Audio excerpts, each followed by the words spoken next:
حقیقی زندگی کون سی ہے؟ اس ہماری زندگی کے اوقات میں جو یاد الہی میں وقت گزرتا ہے یہ تو زندگی ہے، اور باقی ساری کی ساری شرمندگی ہے۔ ایک بڑے میاں سے کسی نے پوچھا کہ بڑے میاں عمر کتنی ہے؟ تو بڑے میاں نے بہت ہی بہترین جواب دیا، کہنے لگے کہ 15 سال۔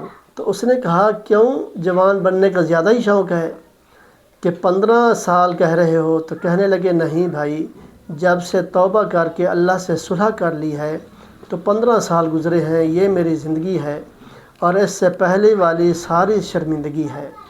تو یعنی اللہ کی عبادت میں جو دن گزرے ہیں وہی میری زندگی ہے، اور باقی جتنی بھی زندگی گزر چکی ہے وہ ساری شرمندگی والی زندگی ہے۔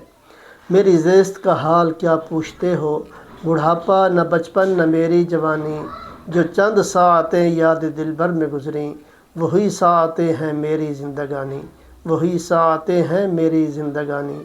تو جو اللہ کے راستے میں، جو اللہ کے عبادت کے اندر جو دن گزر جاتا ہے، جو وقت جو گھڑی گزرتی ہے، تو وہی اصل زندگی ہے، باقی ساری شرمندگی ہے۔ دعا ہے اللہ تعالیٰ ہم سب کو عمل کی توفیق عطا فرمائے اور صحیح معنی کے اندر اللہ کی عبادت کرنے کی توفیق عطا فرمائے۔ آمین۔ وآخر دعوانا ان الحمد للہ رب العالمین۔